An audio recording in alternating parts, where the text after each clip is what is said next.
Yo yo yo! Aujourd'hui, le jour tant attendu, on va changer les roues sur la Golf R32. Donc, je vais vous montrer un peu c'est quoi que j'ai choisi pour remplacer les roues d'origine que j'avais sur l'auto au départ.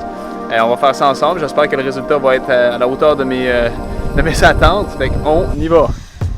Donc, si vous avez vu le premier vidéo que j'ai fait sur la Golf R32, là, on se rappelle que j'avais ces roues-là, des 18 pouces fast.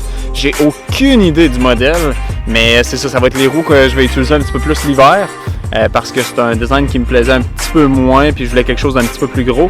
Donc, j'ai remplacé par les roues de Golf R. Donc, c'est des Pretoria 19 pouces de Golf R 2016,5 à peu près en montant. C'est des roues qui étaient optionnelles sur certaines années, puis maintenant je crois que c'est des roues qui viennent d'emblée. Donc super belle petite roue, 19 pouces, avec les pneus d'origine là, dans une condition impeccable. Fait que j'ai acheté ça pour remplacer les roues qu'il y a sur l'auto en ce moment. Donc on va installer ça ensemble, j'espère que le look va être quand même bien. C'est une auto qui ressemble quand même aux nouvelles, là. Je veux dire, le design n'est pas révolutionnaire chez Volkswagen quand ils changent de génération. Fait que d'après moi, ça va être quand même bien. Fait que c'est parti, on fait ça. Première chose qui va être super importante à faire avant de commencer à lever l'auto, ça va être de desserrer toutes les bottes une par une pour être certain là, que quand je vais le lever, ça ne tourne pas dans le vide.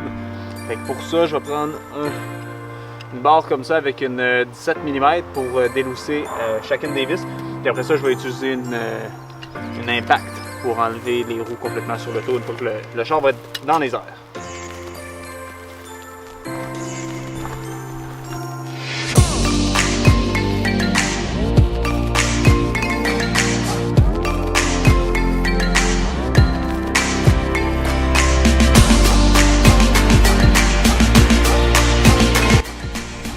Prochaine étape, on va lever l'auto. Vous pouvez voir, là, mais je vais lever dans le fond sur la petite barre de frame là, qui est ici, là, un petit peu plus solide. Fait que c'est là qu'on va le lever pour mettre l'auto dans les airs.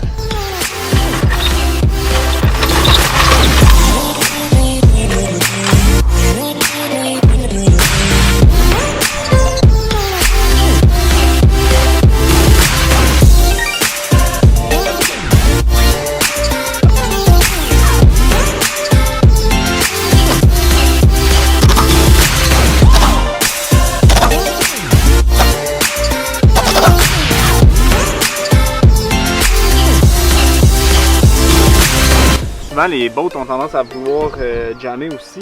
Fait que ce qu'on utilise, on met du anti-seize comme ça ici, qui est une petite bouteille avec un petit liquide gris comme ça à l'intérieur. Fait que ce qu'on fait, on fait juste venir en mettre sur le bout de nos bottes, puis ça va permettre à ce que les filets ne viennent pas figer tout simplement là, quand on va remettre les nouvelles.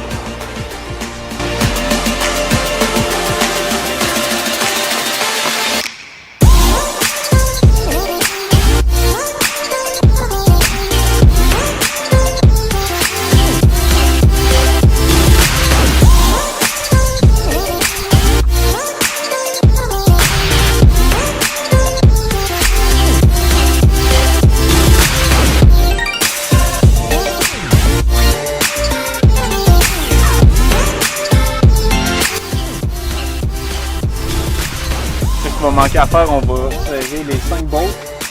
Je vais les torquer après ça à la main, je ne ferai pas au gun. Après ça, je vais aller chercher des cartes en plastique que je vais mettre par-dessus pour protéger les bolts, en fait, pour pas que ça ait l'air comme ça, avec des bolts plus ou moins jolis. Fait que ça va être des petits cartes de plastique pour protéger le tout. Fait que je finis ça, puis on vous montre le résultat final. Alors, ça risque d'être quand même beau, j'imagine. On va voir. 6.5 hours later. 3, 2, 1. Wow! Personnellement, là, je trouve ça épique. C'est juste assez, là, juste un petit stance, là. C'est pas trop gros, c'est pas trop large. Wow! Ce qui est plus le fun là-dedans, c'est que ça ressemble vraiment à une Golf R flambette, là, ou une 2012, peu importe. Le look se fond à merveille. C'est sûr qu'il y a un petit peu d'espace entre les ailes à l'avant et à l'arrière, mais vraiment, là, le look, là, wow! Super satisfait. Si on se met ici à l'arrière, là, on a juste assez de largeur. Le tout est vraiment là super super, je suis vraiment satisfait. Laissez-moi en commentaire ce que vous pensez de l'auto, mais pour ma part, c'est un gros wow, 100% réussi. Donc voilà, c'est à quoi ça va ressembler pour cette année au niveau du setup de roue. Dites-moi en commentaire si vous aimez ça. Mettez un like si jamais vous trouvez que l'auto est vraiment superbe avec ce setup de roue-là. Pour ma part, on va se revoir dans une prochaine vidéo. J'ai quelques petits trucs de prévu pour la R32. Donc sur ce, ciao!